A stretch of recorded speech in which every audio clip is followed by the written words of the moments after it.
성도 여러분, 안녕하십니까? 오늘 다시 하나님의 말씀을 연구하는 화요 성경 연구 시간을 맞이했습니다. 다 함께 기도드리고 시작하겠습니다. 하나님, 우리 아버지시여, 구약에 그토록 많은 표상과 예언과 상징으로 우리 주님이 오실 것을 가르쳐 주신 그 말씀 그대로 지금으로부터 2000여 년 전에 우리 주님이 이 땅에 오셔서 우리를 구원하시는 그 십자가의 죽음을 감당하신 것을 감사합니다.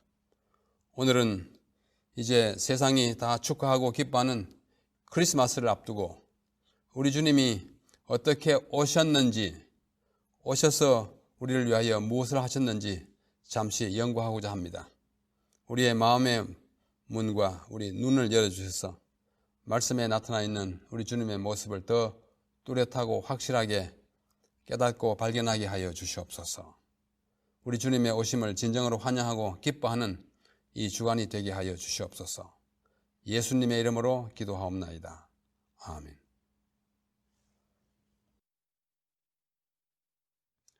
그동안에 구약에 나타나 있는 그리스도의 표상, 앞으로 오실 분에 대한 모습을 여러 각도로 살펴보았습니다만은 오늘은 오실 자의 표상, 구약의 그리스도에서 조금 시간을 좀 경과시켜서 오늘은 이미 오신 분의 실체에 대해서 좀 말씀을 드리려고 생각합니다. 왜냐하면 오늘이 12월 23일, 내일 저녁부터 크리스마스가 시작되고 모레는 정말 크리스마스, 온 세상이 기뻐하는 그리스도의 탄생을 기뻐하는 날입니다. 그날이 우리 주님의 진정한 탄생일, 생시는 혹 아닐지라도 주님의 오심을 기뻐하는 것은 이 계절에 합당한 일이라고 생각합니다. 그래서 오늘은 오신 분의 실체, 구약이 아니라 신약의 그리스도라는 제목으로 말씀을 드리겠습니다. 그래서 오늘 성탄절에 얽힌 사연과 의미 제24 강의를 함께 하겠습니다. 성탄절, 크리스마스, 그리스도께서 이 땅에 오신 것을 축하하는 예배의 날, 이런 뜻이겠죠. 우리 주님이 이 땅에 오셨을 때에 가장 먼저 그분의 오심을 환영하고 또 그분에게 예물을 드린 사람들이 있는데 그들을 우리는 동방박사라 그렇게 일컫습니다. 동방에서 온 박사들이란 그렇게 의미를 붙여서 하는데요. 우리는 특별히 그 동방박사가 세 사람이었다고 일반적으로 생각합니다. 몇 사람인지는 우리 좀 이따 다시 한번 생각해 보기로 하고요. 이들은 무엇으로 묘사할 수 있는 거 아니? 구세주께 맨 먼저 선물을 드린 페르시아의 학자들이라고 이렇게 요약할 수 있습니다. 우리 주님이 땅에 오셔서 마구간에 나셨지만은 이분이 진정한 하나님의 아들로서 이 땅에 오신 구주라는 사실을 깨닫고 또 멀리서 와서 그분의 오심을 환영하고 또 예물을 드린 아주 정말 예의 바르고 또 우리 인간을 대표해서 환영한 듯한 그런 존재들입니다. 그들이 페르시아에서 활동하던 학자들 또는 천문학자, 점성술자, 철학자, 이런 여러 칭호로 일컫습니다만은 우리가 좀 더 자세히 공부하기로 합니다. 먼저 마태복음 2장 1절로 3절에 보면은 이 동방박사들이 예수님의 탄생을 별을 보고 확인한 다음 찾아오는 장면이 나타나 있습니다. 헤롯 왕 때에 예수께서 유대 베들레헴에서 나심에, 그 나신 장소가 베들레헴이라고 말하고 있습니다.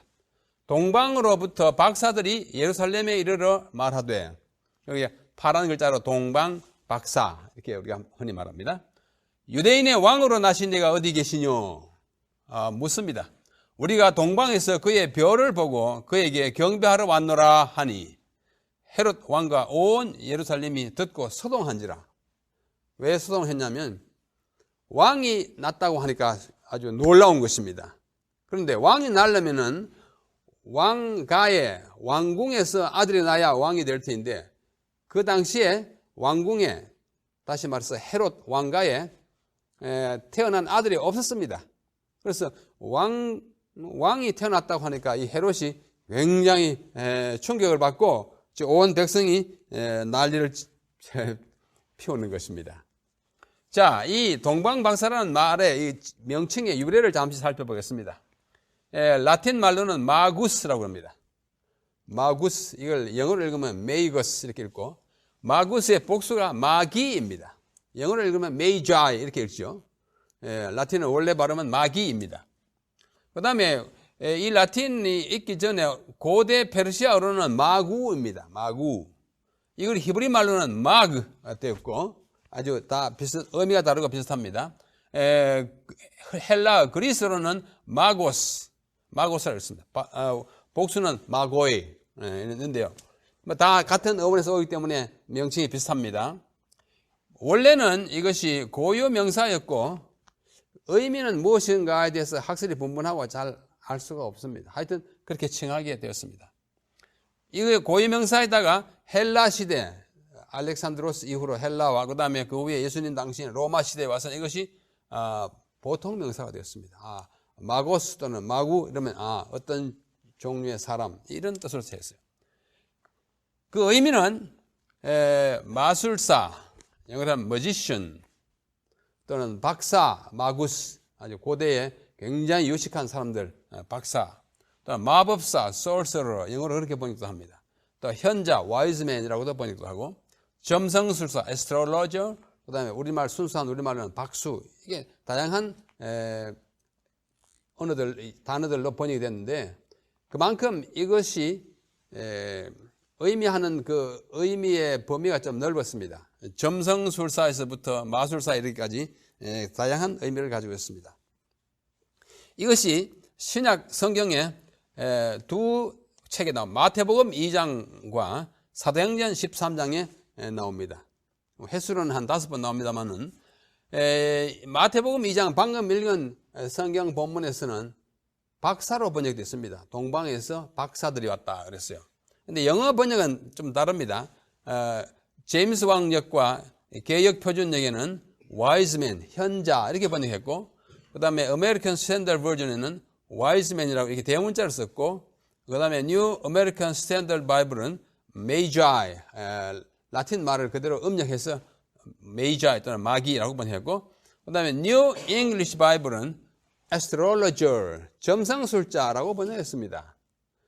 뭐 다 포함하겠죠. 그러나 강조하는 그 면이 다르기 때문에 다르게 했고, 사도행전에 보면은 우리말로는 박수라고 번역했습니다. 여기서는 박사이고 여기는 박수예요. 박사는 한자 말이지만은 박수는 순수한 우리 토속 한국 말입니다. 이 박수는 박수가 아니고 이게 보는 바와 같이 sorcerer, 무당 비슷한 사람이에요. 그다음 magician, 마술사 등등으로 번역이 되어 있습니다. 이 동방박사의 근원은 원래는 메디아, 우리 한국어 성경에는 메데라고 나오는 메디아 페르시아 할 때 그 메데의 한 부족이 메이자이, 부족 이름이고 고유명사였습니다. 이 사람들은 세습적인 제사장 가문이었고 때로는 정치적 세력을 가지기도 했고 메데, 바빌론, 페르시아, 파르티아 제국에서 허락해 오다가 나중에 BC 7세기에 메데 민족이 나타날 때 그 민족의 한 부족으로서 역사에 처음 등장합니다. 그 다음에 거기에 사제가 있고 또 밀교, 아주 비밀스러운 그런 종교 행사에 관심이 많은 부족이었습니다. 그들의 종교는 4대 요소를 숭상했어요. 물, 불, 흙, 공기. 이 4원소를 굉장히 숭상하는 거 있고, 그 중에서 불이 그들의 숭배의 주 대상입니다. 불을 숭배하기 때문에 배화학이라 불을 숭배하는 조, 조로아스트리즘이 여기에서 나오게 되는 것입니다. 그 나머지 부분들은 상식적인 것이니까 넘어갑니다. 그 제사장은 흰색 예복을 입었습니다. 우리 구약의 이스라엘 제사장들이 흰색 예복을 입었듯이 그렇게 입었고, 길고 원추형으로 된 관을 썼어요. 이렇게 원추형 돼가지고 이게 귀를 덮는 덮개가 이렇게 내려와 있었습니다. 양쪽으로 뺨을 덮었어요. 그 다음에 그들이 들고 다니던 막대기가 있었는데 그 막대기 이름이 바르솜이라는 막대기인데 이거 가지고 점을 치기도 하고 뭐 여러 가지 그 행사를 했습니다. 그 다음에 우리 부정한 생물, 파충류, 곤충류를 죽여야 한다고 믿었습니다. 사람을 좀 괴롭힌다고 생각해서 이 유대교와 유사점이 참 많아요. 뭐 선한신, 창조주가 유일신이라고 하는 생각이라든지, 그 다음에 이 신이 악령의 반대를 받았다, 루시퍼, 마귀의 반대를 받았다. 그 다음에 제사장은 세습적이었고, 그 다음에 등등이 비슷한 점이 있었습니다. 자, 이들이 기나긴 역사를 통해서 좀 정치 세력화하고 처음에는 순수한 종교 집단이다가 정치 집단으로, 다음에는 과학을 연구하는 집단으로 이렇게 발전해 옵니다. 예레미야 39장 3절, 13절에는 박사장 네르갈사레셀이라고 하는 인물이 나오는데요. 여기서 박사장은 히브리어로 라브마그예요. 마그는 아까 마구스에서 왔지 않습니까? 라브란 말은 크다, 큰 마구스, 대제사장, 뭐 이런, 말하자면 그들 중에 어떤, 그래서 우리 말 성경에는 박사장이라고 번역했어요. 박사장. 영어로는 the chief of magi. 이들이 궁중에 고급 관리 역할을 했고, 나중에 이 고레스가 메드를 탈취하여 페르시아를 건립하고 이 마구스들을 최고의 사제 계급으로 인정합니다. 고레스는 대단히 유명한 성경에도 나오는 왕 아닙니까? 그래, 하여튼 이런 종교적 위치를 점하게 되었고, 자, 오늘의 우리 주 관심사는 이제 성경이기 때문에 구약이 방금 본 39장 3절 13절에 본 느부갓네살 왕의 궁중에서 봉상한 네르갈사레셀이라고 하는 박사장이 나옵니다. 그게 바로 라브, 크다, 마구는 마구스예요. 박사장. 또 이 하위급의 마귀가 다니엘서에 보면 나옵니다. 자문관과 해문가 역할을 했고요. 다니엘은 또 박사장이나 박수장이라고 했습니다. 조금 무속적인 그런 특성을 가진 것으로 번역이 되었습니다. 그러다가 신약이 오면 아까 말씀드린 대로 마태복음과 사도행전에 박사, 또 박수, 엘루마, 박수라고 나옵니다. 이들은 아마도 점성술과 마술과 점을 치는 요술사들이었던 것으로 생각이 됩니다. 자, 이 동방 박사가 어쩌면 온 인류를 대표해서 제일 먼저 탄생하신 예수님을 방문합니다. 참 뜻깊은 방문이에요. 멀리서 왔습니다. 동방에서. 자, 그 이야기를 좀 우리가 연구하기 위해서 이란에 있는, 오늘날의 이란입니다. 옛날에 페르시아죠. 이란에 하마단이라고 하는 비교적 큰 도시가 있습니다. 중대형의 도시예요. 거기에 그 근방에 가보면 차를 타고 조금 떨어진 곳에 한두 시간 떨어진 곳에 가면 한 마을이 있는데 그것이 바로 동방 박사의 고향이라는 곳입니다. 전설에 의하면 원래 동방 박사가 네 사람이 네 가지의 선물을 가지고 갔어요. 동방 박사가 네 사람 출발했다고 하는 전설이 있습니다. 또 다른 전설은 8명이 갔다. 아마 이 8명에는 박사 4사람이나 3사람 더하기 수행원, 이제 마부도 필요할 것이고, 그 다음에 한 2달 이상을 이제 도보나 짐승을 타고 여행하기 때문에, 낙타 같은 거 타고 여행하기 때문에, 음식 조달도 해야 되고 하는 그런 수행원들이 합쳐가지고 아마 한 8명 갔을지도 모릅니다. 그래서 성경에는 그냥 동방 박사들이 왔다 뿐이에요. 그래서 예루살렘까지 4명의 박사가 왔지만은 예루살렘 성내에서 한참 헤맸습니다. 어디서 태어났는지 몰라가지고. 그래서 이 집 저 집 물어보고 또 헤롯 왕궁에 가서 유대인의 왕으로 나신 내가 어디 계시냐, 우리가 동방에서 그에게 경배하러 왔다고 한 왕궁 인사까지 하는 그 기간 동안에 아주 동방 멀리서 왔고 그 차림이 굉장히 거창하고 또 수행원들이 있고 그 다음에 짐승을 타고 이렇게 왔으니까 오늘날 예루살렘을 성지 순례나 또는 방문차 다녀보신 분들은 알겠지만 거기에 이상한 사람들이 가면 장사꾼들이 막 이렇게 붙지 않습니까? 또 어린아이들이 와가지고 뭐 이렇게 동양 구걸도 하고, 아마 지금으로부터 2000년 전이니까 아마 그런 일들이 참 자주 행해졌을 거예요. 그래 헤매는 동안에 애들이 와가지고 전부 이제 막 보면서 뭘 달라 그러고 이러니까 이 동방박사 중에 한 사람이 그만 감동이 됐다가 할까 좀 안타까워서 왕이 어디서 태어났는지는 모르겠고 해서 그만 그 아이들이 불쌍해가지고 자기가 왕에게 드리려고 준비해 온 선물, 그가 가졌던 것은 진주라고 합니다. 진주를 팔아가지고 그 아이들에게 그만 나눠줘 버렸습니다. 없어요. 진주를 줘버렸죠. 그들에게 준 거나 다름이 없습니다. 팔아가지고 아이들에게 줘버렸어요. 그래서 성경에는 황금과 유향과 모략을 주님께 예물로 드렸다 이렇게 표현되어 있습니다. 황금과 유향과 모략이에요. 성경에는 이 박사들의 이름이 나타나 있지 않지만은 아주 오랜 옛날부터 이 박사 세 사람의 이름이 전설로 나타나 있습니다. 뭐 우리 재림교회 미국에서 나온 찬미가에도 보면 이들이 각각 한 일을 가사로 적어 놓은 것이 있습니다. 이따 끝에 보여드리겠습니다. 황금은 누가 들었는가 하니 멜키오르라고 하는 사람이 들었다고 합니다. 이 사람은 이 세 박사 중에 가장 연세가 많은 노인이었습니다. 멜키오르. 그 다음에 유향은 카스파르라고 하는 청년이 들었습니다. 이 세 학자, 세 박사는 연배가 똑같은 분들이 아니고 노인도 있었고 청년도 있었어요.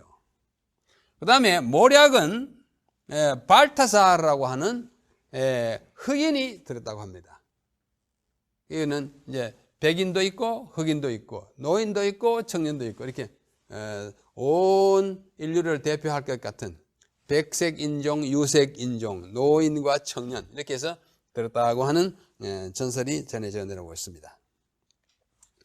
여기가 그 하마단이라고 하는 도시에서 얼마 안 떨어진 곳에 동방박사의 고향인데요. 이게 고향에 있는 동방박사 기념교회입니다. 제가 이곳을 한 10년 전에 다녀왔습니다. 다녔는데 거기에 방금 본 건물의 반지하로 내려가는 입구에 이런 액자가 붙어 있어요. 이 액자는 출애굽기 3장 5절, 출애굽기 3장 5절.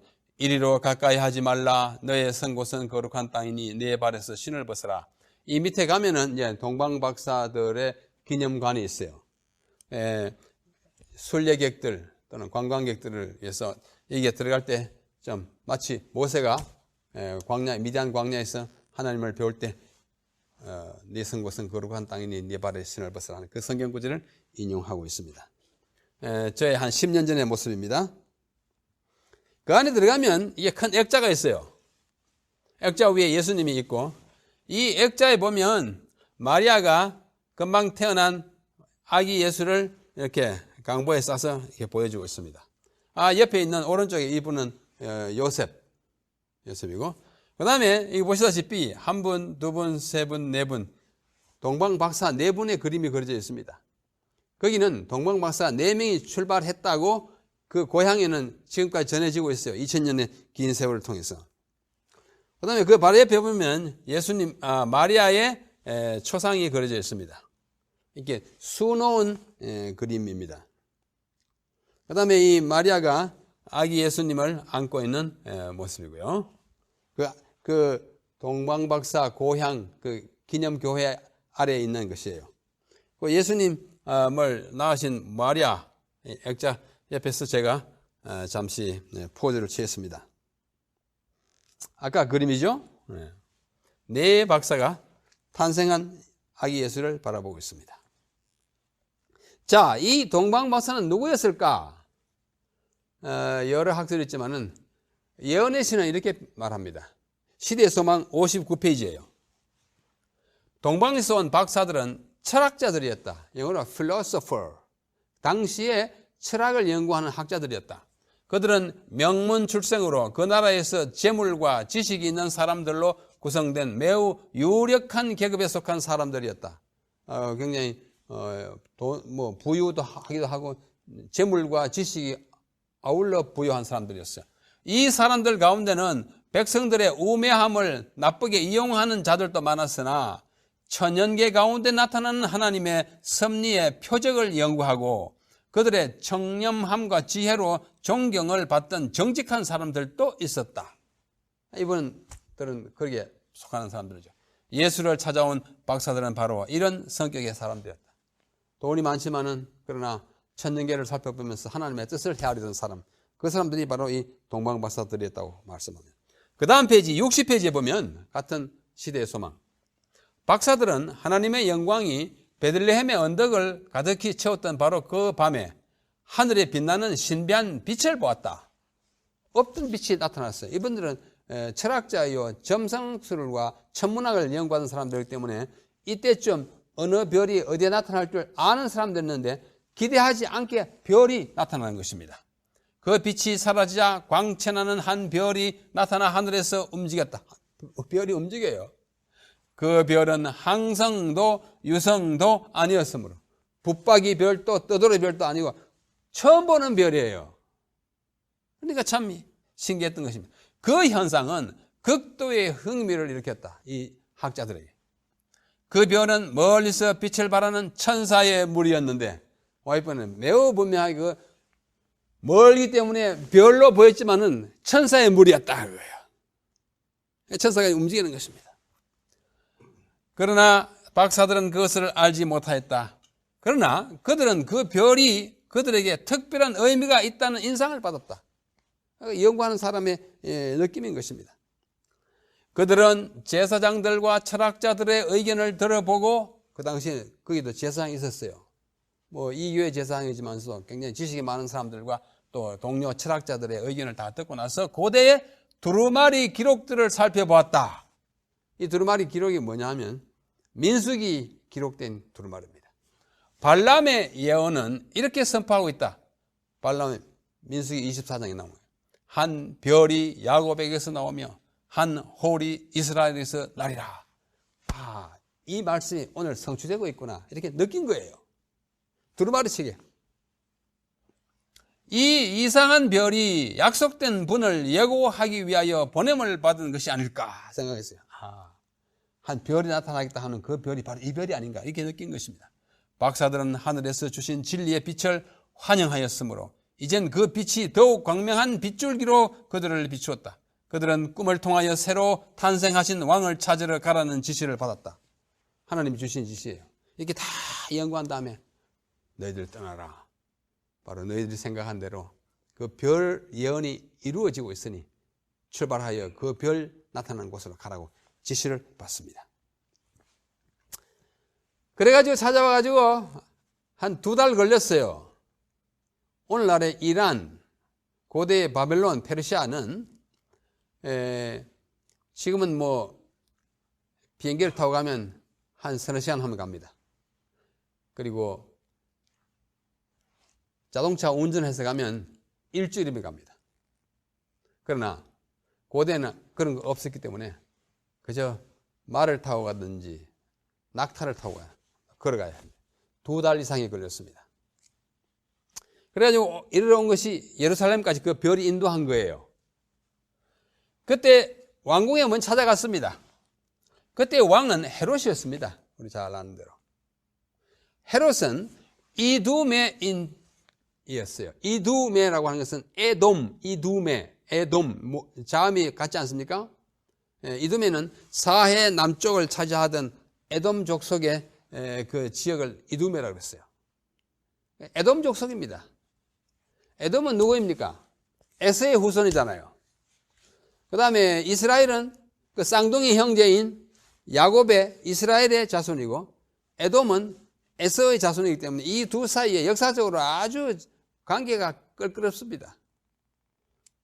그 제일 첫 원인은 야곱이 그 형의 직분을 뭐로 빼앗았어요? 속임수로 빼앗았기 때문에 그 관계가 아주 나빠졌는데 그 에돔 족속의 후예인 헤롯이 야곱의 후손인 이스라엘의 왕이 된 거예요. 참 아주 비정상적인 일입니다. 유대인들이 아주 싫어했습니다. 왜 왕이 됐냐면 로마의 황제가 헤롯을 유대인의 왕으로 임명해버렸어요. 굉장히 모험을 감행한 것입니다. 헤롯이 이렇게 임명된 배경에는 헤롯의 아버지가 로마 황제의 친구였습니다. 그러니까 친구의 아들을 왕으로 세워놨는데 헤롯이 왕이 되자 이스라엘 사람들을 매우 겁냈습니다. 그래서 회유책을 많이 썼어요. 건물을 많이 지어주고 성전도 새로 지어주고 뭐 이렇게 당근을 많이 줬어요. 그러나 이스라엘 백성들이 마음으로부터 존경하거나 그를 왕으로 받아들이지 않은 채 수십 년의 세월이 흐르는 것입니다. 이 헤롯은 아주 위대한 건축가였습니다. 머리가 참 이상한 사람이었어요. 오늘날까지 2000년 전에 건물로서 남아있는 여러 그 흔적이 다 헤롯이 관여했거나 헤롯이 지은 건물들입니다. 마사다 헤롯이 지은 거예요. 마케루스 헤롯이 지은 거예요. 그 다음에 그 가이사라에 가면 그 수로 헤롯이 지은 거예요. 성전도 헤롯이 지었는데 그것은 AD 70년에 로마인들에 의하여 부서진 것입니다. 그 외에도 여러 개도 있습니다. 이 헤롯에게 10명의 아내가 있었는데요. 아내가 10명이었어요. 도리스, 마리암네 제1번, 마리암네 2번, 말다게, 클레오파트라 등등 있었는데 거기에서 10명의 아들이 낳았는데 그 중에 똑똑한 아들 두 사람은 헤롯이 자기 손으로 죽였습니다. 왜냐하면 이 녀석이 앞으로 커가지고 내 왕의 자리를 넘나보고 나의 후계자로 왕이 될 것이다. 자기 외에 다른 사람이 왕이 되는 것은 아들이라도 받아들일 수 없는 아주 지독한 그 편집증의 환자가 헤롯이었어요. 그러던 사람이 동방박사들이 와가지고 유대인이 왕으로 나신 이가 어디 계시냐니까 아주 정말 정신을 잃은 것입니다. 왕이라니. 그래가지고 아주 표정 관리를 하면서 너희들이 나가서 왕이 어디서 났는지 발견하거든 내게 와서 알려라. 나도 가서 경배할게. 아주 시심이 똑딱 이야기합니다. 그러나 박사들은 선사들의 지시를 따라서 그냥 돌아가지 않습니까? 아무리 기다려도 이 박사들이 다시 오지 않으니까 안 되겠다. 왕이 태어나긴 낳는 모양인데 왕을 태어난 걸 나는 인정할 수 없다 해가지고 2살 이하의 아이들은 모두 죽이라고 하는 명령을 내립니다. 왜? 예수를 죽이기 위해서 누가 예수님인지 모르니까 죽이라고 해가지고 죽이게 된 것입니다. 그때 굉장한 죽음이 있었겠죠. 요세푸스라고 하는 유대인 학자는 그때 죽은 아이가 60명이라고 합니다. 이 애꿎은 생명을 헤롯은 눈 하나 깜짝하지 않고 다 죽인 거예요. 자, 이제 다시 마태복음 2장 11절 동방박사의 방문 그 성경적으로 돌아갑니다. 집에 들어가 아기와 그 모친 마리아에 함께 있는 것을 보고 엎드려 아기께 경배하고 이제 베들레헴까지 찾아간 거예요. 별이 인도해가지고 베들레헴 딱까지 가서 멈추고 사라진 것입니다. 들어가 보니 이 집이구나. 굉장히 허름합니다. 마구간이에요. 보배 합을 열어 황금과 유향과 모략을 예물로 드리니라. 아까 세 대표가 멜키올, 카스팔, 발타살. 이건 성경에 나오는 인물은 아니지만 전해지는 인물입니다. 자, 이 세 가지 예물을 드렸는데 여기 시대소망 60페이지 이렇게 말씀합니다. 동방의 나라에는 귀한 물건들이 풍부하였으므로 이란에 아주 풍부한 거 많아요. 박사들은 빈손으로 출발하지 않았다. 왕이나 지위가 높은 명사들에게 존경을 나타내는 행위로서 예물을 정경하는 것이 풍습이었는데 그 지방에서 구할 수 있는 것 중에 가장 고귀한 예물이 그분 안에서 세상의 모든 가족이 복을 받게 되어 있는 그분에게 예물로 드려져야 했다. 그분 안에서, 주님 안에서 온 세상의 사람들이 복을 받게 된 그분에게 예물을 드리는 것은 마땅한 일이었다고 말씀하시는 것입니다. 자, 이 예물이 세 가지였는데 황금과 유향과 모략입니다. 이 예물의 의미와 용도를 잠시 생각해 보겠습니다. 황금, 성경 상징에 있어서 여러 금속들은 각각 의미를 가집니다. 예를 들면 은은 순종을 나타냅니다. 또 놋 같은 건 아주 실질적인 것, 강인하고 질긴 것. 금은 사랑으로 역사하는 믿음이에요. 사랑으로 역사하는 믿음을 상징하는, 다시 말해서 믿음과 사랑을 상징하는 것이 금인데, 이 금은 왕권을 상징합니다. 그래서 이 금을 예물로 드리는 그 대상께서 왕이심을 은연중에 표현하는 것입니다. 아기 왕이. 둘째는 유향인데, 유향은 젖처럼 아주 달콤한 맛을 갖고 있는 향이에요. 감사와 찬양의 마음, 경배를 나타냅니다. 경배. 그러므로 이제 이 예물을 드리는 대상 예수님은 제사장이 되는 것을 상징하는 것입니다. 셋째, 모략은 쓴맛이에요. 그래서 고난과 희생의 생애를 나타내고 그에게 이것은 제물이 될 것을 말해요. 어린 양이 되실 것을. 태어난 아이가 앞으로 왕이 되고 인류를 위한 제사장이 되고 인류를 위한 희생 제물 어린 양이 될 것을 이 세 가지 예물이 상징하였습니다. 자, 이것이 어떻게 쓰였는지는 시대의 소망 65페이지에 와이프인이 참 적절하게 간명하게 우리에게 말씀해 줍니다. 이스라엘 백성을 위하여 하늘로부터 만나를 내리시고 기근의 때에 엘리야를 먹이신 분께서, 구약시대에 그러지 않습니까? 이스라엘 백성들을 광야에서 40년 동안 만나를 통해서 먹여주셨는데 그분께서 마리아와 아기 예수를 위하여 이방 나라의 피난처를 준비하셨다. 애국으로 피난 가죠. 주께서는 이방 나라의 박사들이 가져온 예물을 통하여 애굽으로 가는 여행과 타향에서 우구하는 데 필요한 재정을 마련해 주셨다. 이 새 예물이 무슨 용도로 쓰였는지 아주 분명합니다. 그것은 애굽 피난길의 여비로 사용된 것입니다. 그들이 참 가난한 사람이었어요. 목수였어요. 근데 그야말로 응급길에 피난을 가러 가는데 여비가 있어야죠. 박사들이 가져온 이 세 가지를 아마 상당히 요긴하게 썼던 것으로 보입니다. 자, 이거는 15세기, 16세기에 알브레히트 듀러라고 하는 독일의 화가가 그린 그림이에요. 판화 형식으로 그렸습니다만은 제목은 예수 가족의 애굽 피난입니다. 지금 소하고 말인지 나귀가 이렇게 가고 요셉은 좀 나이가 많죠. 이제 끌고 가고 마리아는 나귀를 탔고 그 위에 이제 아기 예수가 가는 모습을 마리아를 아기를 데리고 요셉이 애국으로 피난가는 길이에요. 그림이 아주 참 좋은 그림입니다. 듀러라고 하는 화가는 기도하는 손을 그려가지고 아주 유명하지 않습니까? 그분이 그리는 화가입니다. 자, 같은 시대의 소망, 같은 페이지 65페이지에 보면은 박사들은 구주를 환영하는 일에 있어서 첫째 가는 사람들 중에 끼었다. 그들의 예물은 예수의 발 아래 바쳐진 최초의 예물이었다. 최초가 참 중요합니다. 그 예물을 통하여 그들은 얼마나 귀한 봉사의 특권을 가졌던가. 하나님께서는 사랑하는 마음으로 드리는 예물을 당신을 위한 사업에 가장 효과적으로 사용되게 하심으로 그 예물에 영예해 주시기를 기뻐하신다. 이 예물이 영광을 받는 거예요. 주님께 드려지는 예물은 참 영광을 받는 것입니다. 사람이 아닐지라도. 만일 우리가 예수께 우리의 마음을 바쳤다면 또한 우리의 예물도 그에게 가져갈 것이다. 아주 은혜스러운 말씀을 주고 있습니다. 자, 이 이야기 베들레헴의 이야기입니다. 베들레헴의 이야기. 마태복음 2장 4절로 6절. 왕이 모든 대제사장과 백성의 서기관들을, 이게 누구냐면 헤롯 왕이에요. 동방박사가 떠나간 다음에 서기관들을 모아가지고 그리스도가 어디서 나겠느냐 물었습니다.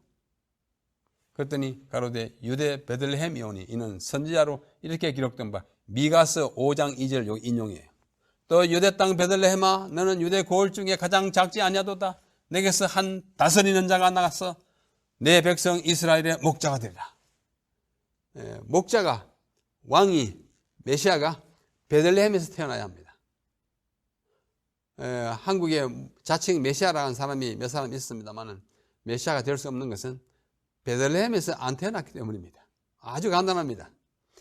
우리가 진실로 우리의 주님 일지 아닐지를 확실하게 판단할 수 있는 그 요건 뭐예요?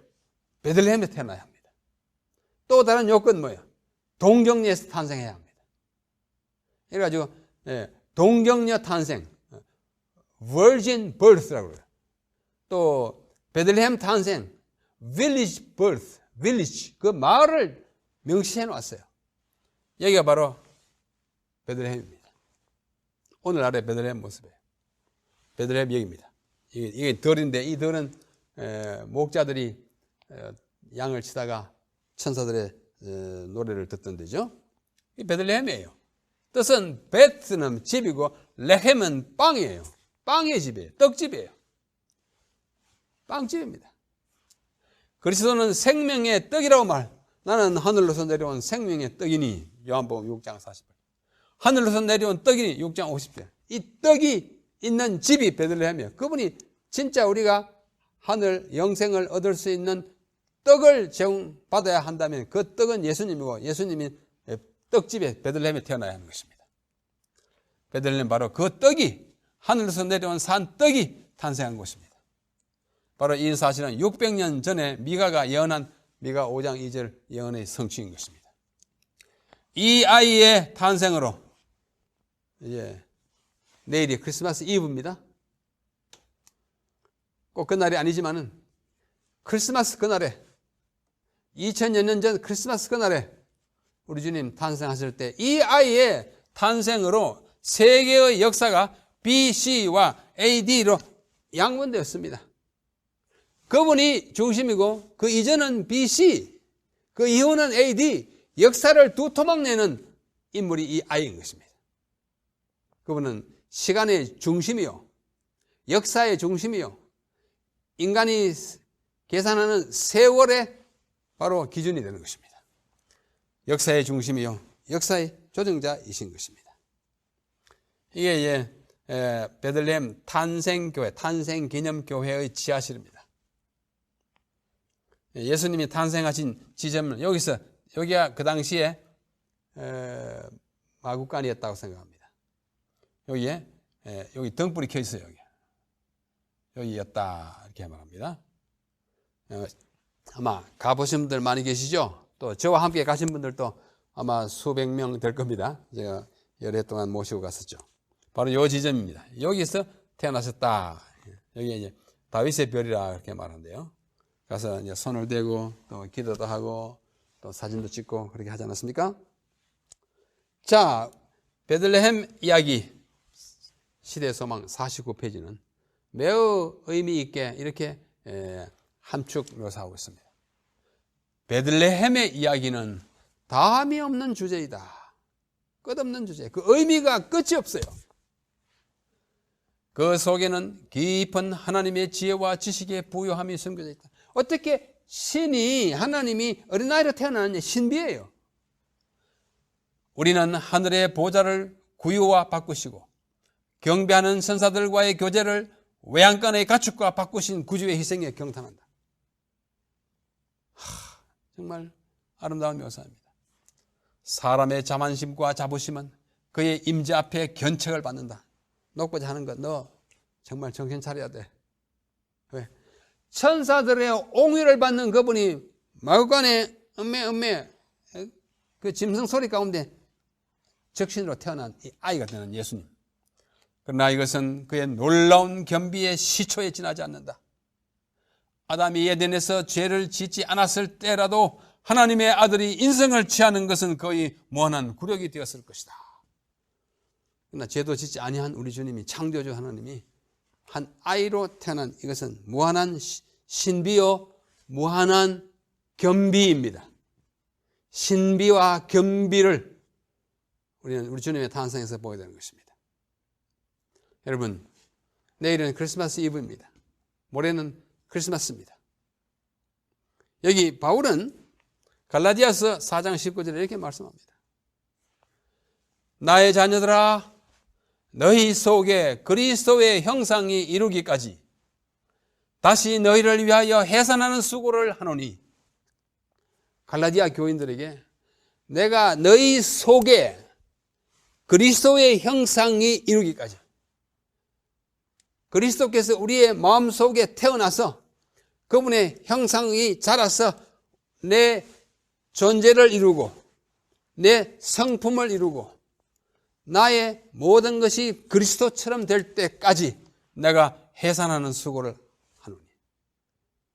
바울의 말씀이지만 우리 주님의 말씀입니다. 온 세상이 크리스마스를 환영하고 축하하고 이 축하하는 방법이 지나쳐서 술좌석에서도 길거리에 흥청거리면서도 크리스마스 무슨 징글벨 메리 크리스마스 합니다만 그 진정한 의미는 그런 데서 찾을 것이 아닙니다. 진정으로 예수님이 마구간에 태어날 뿐만 아니라 내 가슴 속에 내 존재 속에 태어나기까지는 크리스마스를 몇십 번 몇백 번 반복해도 소용이 없는 것입니다. 2000년 전 마구간에 우리 주님이 태어나신 것을 2000번 더 계속해도 내 속에 한 번 태어나지 아니하시면 주님의 탄생이 아무 소용이 없는 것입니다.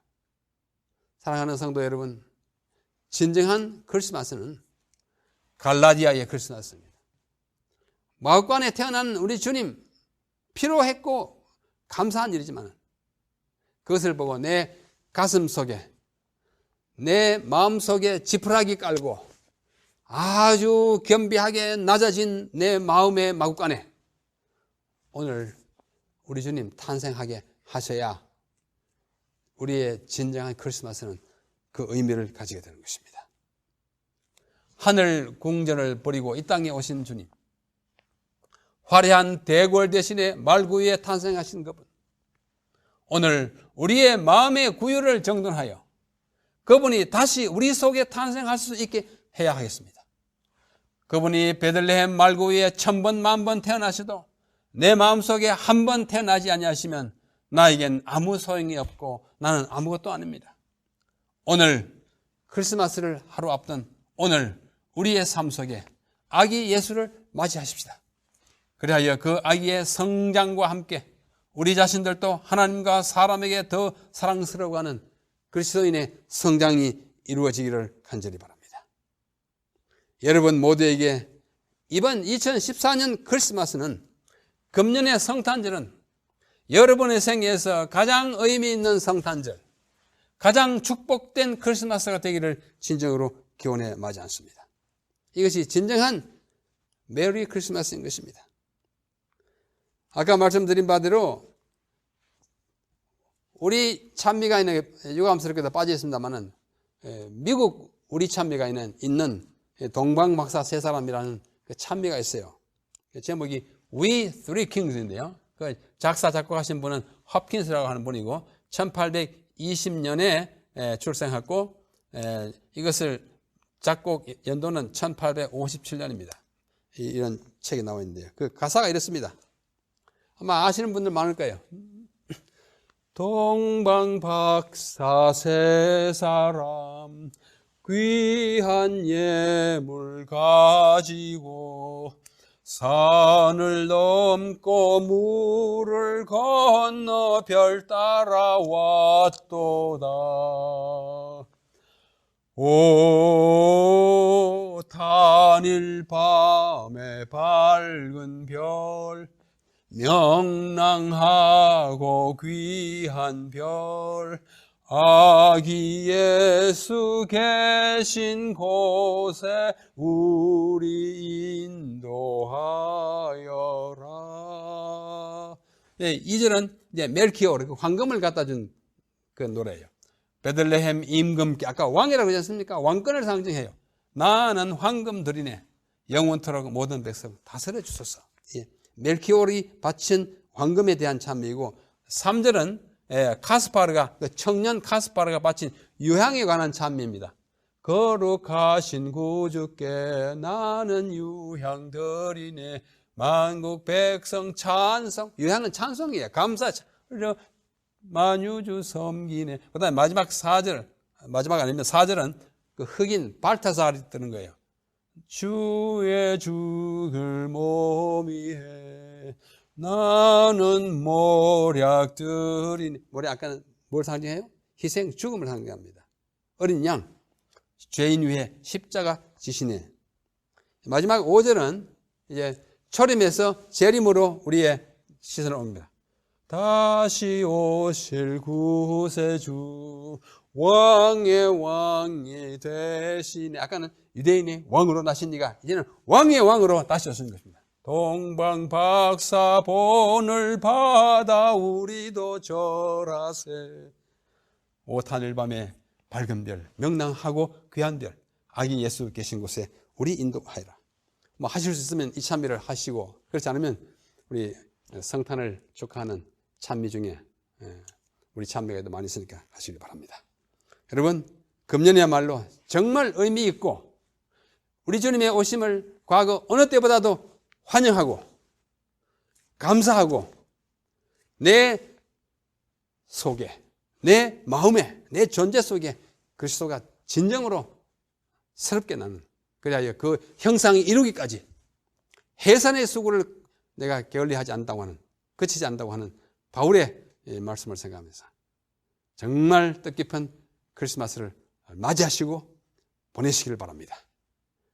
여러분 가정에, 교회에, 또 개개인 여러분 성도님들 위해 진정으로 성탄의 축복이 함께하기를 바랍니다. 메리 크리스마스. 감사합니다.